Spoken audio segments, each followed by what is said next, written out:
Hi, hello po sa mga Sagittarius. Ito po ang inyong messages. Yan po, ano po yung kailangan po ninyong marinig. Ano po yung dapat po ninyong malaman mula po sa inyo po mga guardian spirits, guardian angels, sa mga ancestors po ninyo. Ano po yung kailangan po ninyong malaman ngayong araw na to. Timeless po ito mga dude. So, regalo. Yan po. O, sorpresa.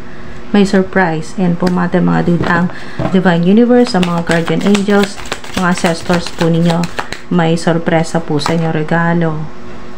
Okay, so kung meron ka mang takot ngayon o ano man po itong doubt, self-doubt, ay kailangan mong i-release. Yan po yung advice po sa inyo. I-release mo na at stay away from drama today. Ngayong araw na to, iwas ka sa mga madrama, sa mga toxic, ganyan po, sa mga narcissist sa paligid po ninyo. Iwas. Okay, so bakit ka kaya nagdududa ngayon sa sarili mo? Maari siguro sa ilan ay meron kang nakausap na negatibo magsalita, ayan po, or hindi ka sinusuportahan. Pero ito, the phoenix, maring sa ilan may tattoo po kaya na phoenix, or may nakikita kang madalas na phoenix, or sa ilan ay makita nyo po itong phoenix sa panaginip or kahit saan po pagkatapos yung mapanood tong video na to. Ito po yung sign na magkakaroon ng transformation, mga dude, magbabago yung inyo pong sitwasyon. Yung dito po na magte-take kayo ng chance o ng risk at mas magiging strategic po kayo sa mga gagawin po ninyo ngayong araw na to or desisyon, or sa mga susunod na araw ay makakatulong po yan. Wow! Sa stability, palm tree, stability, security, mga dude, napakaganda. Yan po yung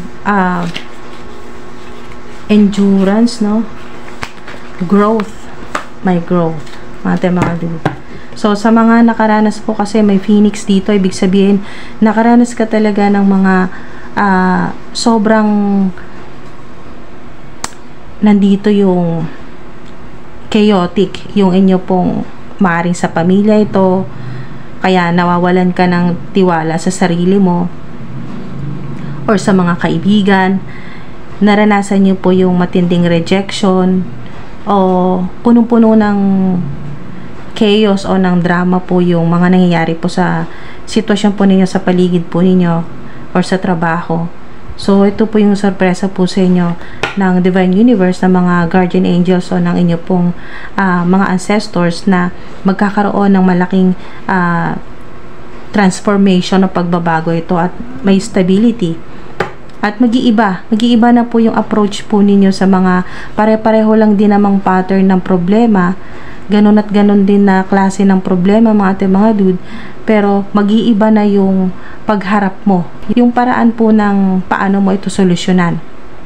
Maaari din po sa ilan na mahilig ka mag-explain, yan po, or magpaliwanag na hindi ka ganon, hindi ka ganyan, kung ano man yung sinasabi ngayon, wala ka ng pakialam sa BS. Yan po, stay away from drama.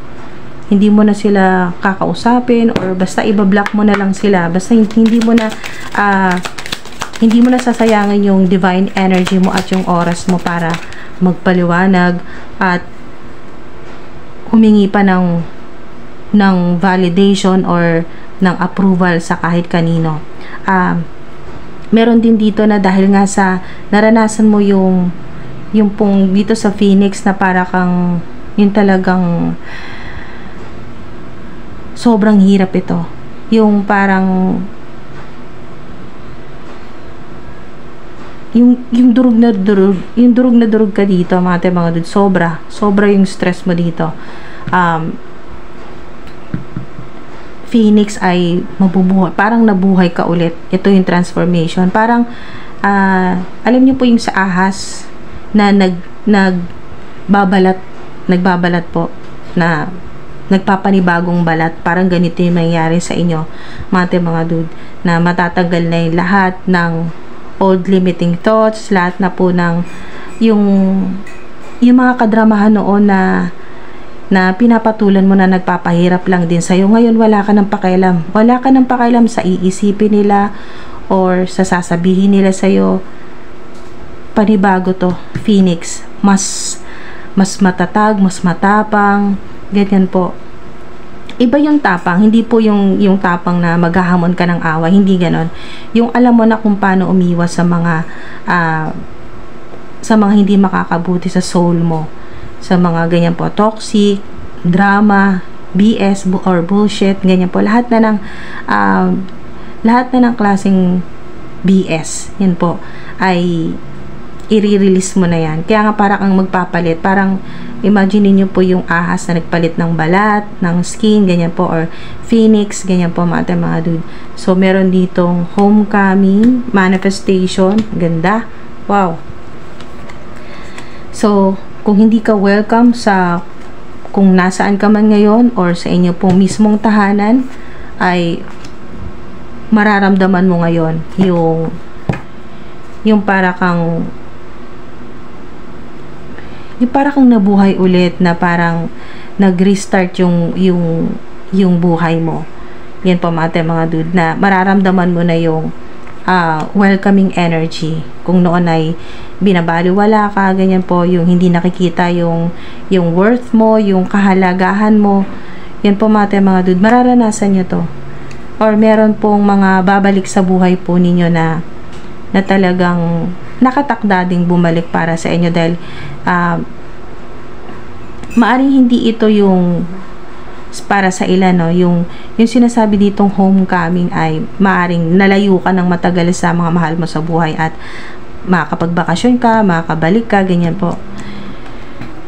Or home sweet home, mararamdaman niyo yung home sweet home, na iba pa rin talaga yung makauwi sa kung saan ka talaga lumaki. Yan po, yung pong makakatulong sa yung healing ng inyo pong inner child. Yan po, kung saan ka mang lugar na namulat, yan po yung kabataan po ninyo, ganyan po, kung saan ka lumaki sa hometown po ninyo. Maaring ikaw ay magbakasyon or bumalik, ganyan po, or pumasyal. Manifestation, yan po mga dude, yung mga manifestation po niyo, yan po, good news po yan na ma-activate po yan. Okay, homeland, 'di ba? Sa ilan ng mga nalayo po sa kanilang pamilya or nasa ibang bansa, ayan po, makakabalik na po kayo, makakapagbakasyon. Maganda po yan mga dude, na yung foundation po ng inyo pong career, sa ilan yung trabaho po ninyo ay mas magiging stable. Kaya nga nandito yung stability. So synchronized din talaga. Nandito yung mas matatag na foundation ng inyo pong pwedeng relationship po ito, or dito kasi ay maaring unahin mo na, i-prioritize mo na ang sarili mo, kasi noon puro sila, okay, inuuna mo sila, lagi mong hinuhuli ang sarili mo. Ngayon ikaw yung lalayo sa drama, o pwedeng lalayo talaga, pupunta ka sa ibang lugar, sa ibang city, state, or sa ibang bansa po ito. Yan po mga dude, at dun mo palalakasin, para kang phoenix. Yan po, oh, dun mo palalakasin ang sarili mo at mas magiging matatag. Ganyan po mga dude. At pati na rin po sa trabaho, sa career, mas magiging matatag. Yung mga manifestation po ninyo, yung hiniling po ninyo noon, kahit simpleng manifestation lang po mga dude, walang masyadong ritual na ginawa, yung talagang kinausap mo lang ang Divine Universe, si God, ang mga ancestors po ninyo na tulungan po kayo. Maaring ito ay hindi agad-agad na nag-manifest, pero ito yung divine timing na ito po, pagkatapos yung mapanood tong video na to, ay makikita po ninyo na yung mga hinihiling po ninyo ay unti-unti na pong nag-manifest. Yan po yung inyo pong imagination. So tutulungan ka ng mga ancestors mo ng Divine Universe, ni God, na tangayin ka ng magandang hangin. Ayan po, na mababago yung direction mo sa buhay, o pwedeng literal na mababago, mapupunta ka sa ibang lugar, ayan po, sa ibang city, sa ibang state, or sa ibang bansa. Ayan po mga dude, na mag-iiba talaga yung ihip ng hangin. Sinasabing mag-iiba ang ihip ng hangin kasi ultimong hangin, yan po, air element ay tumutulong sa iyo para i-redirect ka. Kumbaga parang dalhin ka sa kung saan ka mas magiging masaya, kung saan mararamdaman mo may home, ayan po sa homecoming, kung saan magte-take ka ng risk o kukunin mo itong napakalaking pagkakataon na bibigay sa iyo ng Divine Universe. Sa ibang direksyon naman ito, mga dude, na hindi mo alam kung ano mangyayari pero susubukan mo. Unknown. Ayan po. So, may mga direksyon dito na sinasabi na kung saan ka man dalhin, gamitin mo ang iyong intuition dahil doon papunta ka sa growth, stability. Yan po, dadaling ka sa kung saan maring ito na yung sorpresa na sinasabi dito. Hindi ka man makatanggap ng malaking pera ngayong araw na to, pero itong malaking sorpresa na to ay wow, dadaling ka pala sa direksyon kung saan mas magiging stable ka na, wala ka nang poproblemahin, malalayo ka rin sa mga toxic na tao, sa lahat ng kadramahan. Yan po, marirelease na lahat ng yung magiging ikaw, yung maipapakita mo na yung magkakaroon ka talaga ng freedom, lahat na ng klaseng freedom na kailangan mo. Yung pong hindi mo na kailangang mag-apologize o hindi mo kailangang mag-guilty na inuna mo naman ang sarili mo sa ngayon. Nauunahin mo lang ngayon ay magkukumit ka na sa sarili mo na priority mo na ang sarili mo bago sila. Hindi mo na kailangan mag-apologize, hindi mo kailangang mag-guilty, hindi mo kailangang mahiya. Yan po mga dude. At wala ka nang pakialam sa kung ano man yung iisipin or sasabihin nila sa'yo, na nasanay sila kasi na sila yung inuuna mo. Sila yung laging, yung sinasakripisyo mo yung sarili mo para hindi lang sila, mga dude, yung parang okay lang na maging uncomfortable ka, basta sila comfortable, basta maging maayos yung sitwasyon nila, pero ikaw yung hirap na hirap, yung ikaw lagi hinuhuli mo yung sarili mo at inuuna mo sila. Ngayon, hindi mo na kailangan mag-guilty, mag-apologize, hindi mo kailangan ng approval. Wala nang ganun, mga dude. Wala ka na pakialam kung anong sasabihin or iisipin nila sa'yo. Naisipin nila na madamot ka na, nag-iba ka na, sarili mo na iniisip mo, makasarili ka na. Yung mga ganun, wala ka nang pakialam kasi, mga dude, ito yung mga pagbabago, nadadaling ka na sa direksyon talaga, dadaling ka ng hangin. Yan po, mga dude, ng elemento ng hangin, ng air. Yan po. Mari din po na makatulong po sa inyo ay water sign. May Aquarius din po dito dahil may mga stars Aquarius, o yung hinihiling mo ay ibibigay na sa'yo. Ito po yung gift, ito yung sorpresa sa'yo ng Divine Universe, yung wini-wish mo talaga noon pa na maaring makauwi ka na sa inyo, makapagbakasyon, or magkaroon na ng sarili mong bahay, o makalipat na po, makapagtrabaho at makatira na po sa ibang bansa. Yung gusto mo magkaroon ka na ng freedom, hindi mo na kailangang magtiis, makisama ng matagal pa sa mga taong walang pagpapahalaga sa'yo. Ayun po mga dude. At sa mga taong nagpapahirap sa'yo, hanggang ngayon nagpapahirap sa'yo. Kaya advice sa'yo, stay away from drama today. Simulan mo na ngayong araw na to. Cycles. Okay, so meron kang tatlong goddess ito, goddesses, deities, o mga ancestors mo na tumutulong sa'yo. Yan po. At lalo na kapag ka may buwan, o full moon, yan po, half moon, o crescent, basta may buwan, mga dude, may kinalaman dito sa buwan. Moon, full moon, or half moon, crescent, meron ding magic wand. So may sinasabi dito na matatapos na yung cycle ng drama, puro drama, chaos. Matatapos na mga dude. Konting tiis na lang. Maring sinasabi dito ay next full moon. Candles, magic. Mag-umpisa na ang magic sa buhay mo. May kinalaman din sa mga kandila, or maaring mag-wish ka sa anumang kulay ng kandila. kung wala mang iba't ibang kulay ng kandila, depende sa intention, kasi yung green para sa abundance, yung pong black ay para po sa protection. Kung wala pong ganon o iba't ibang kulay, depende sa intention, white po, yan po, pinaka-powerful po yan. Kahit ano pong intention po ninyo, basta puti po na kandila, yan po mga dude. Okay, so may ancestors talaga, diba? Confirmation, mga ancestors po ninyo, tumutulong po sa inyo yan, mga dude. Alalahanin nyo po sila. Remembrance, yan po, mga ancestors po ninyo. Tinutulungan ka na mabago na yung sitwasyon mo, yung buhay mo. Nagpapadala sila sa iyo ng mga signs, synchronicities para mailayo ka na, maiba na ng direksyon yung buhay mo, yung career mo, yung trabaho mo. Yan o, napakabuti mo, kindness, tumutulong ka na kinakalimutan mo. Pag tumutulong kayo, kinakalimutan nyo, hindi kayo naghihintay na tumulong ka ngayon, kaya bukas or mamaya meron ng blessing, bibigyan ka ng blessing ni God o ng reward. Hindi ganon. Basta tumulong ka lang dahil nandun yung talagang genuine na pagtulong, yung naawa ka kasi talagang gusto mong makatulong kung kaya mo. Yan po, kung meron kang kakayahan or may yun po, sa ilan kasi kahit na kayo po ay sapat lang yung meron ka, pero tinutulong nyo pa rin, kaya ito yung good karma po ninyo eh. Marami pong sorpresa ang Divine Universe po sa inyo mga dude.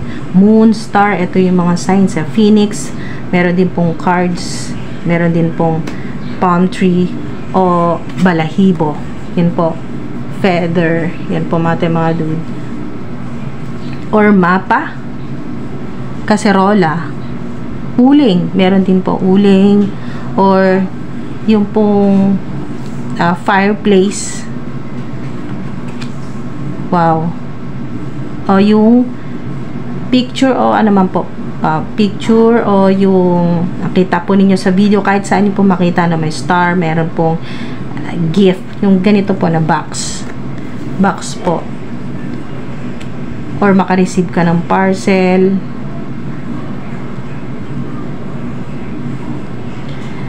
tattoo na star, phoenix na tattoo. So meron din po dito na camping, or mahilig kayong mag-camping, ganyan po, or manood po ng mga videos po ng camping, or mga mahilig sa ang ilan po sa inyo mahilig pong mag-travel, magbiyahe po, pumunta sa beach, magmuni-muni po sa dagat, ganyan po, sa gilid ng dagat, ganyan po mga dude, na magmuni-muni, mag-isip, ganyan, mag-meditate, or meron po dito mahilig talaga sa camping, or manood po ng mga videos ng mga travel vlogs, yung camping. Meron din po dito na pupunta po kayo ng cemetery, or alalahanin nyo po yung inyo pong mga yumao na mahal sa buhay, o yung mga ancestors po ninyo. Yan po, na nagre-request sila na alalahanin mo sila. Kahit hindi ka makapunta sa kanilang puntod, ay at least ay matirikan mo sila ng kandila, maalala mo sila, or maalayan mo sila ng panalangin, ganyan po mga dude.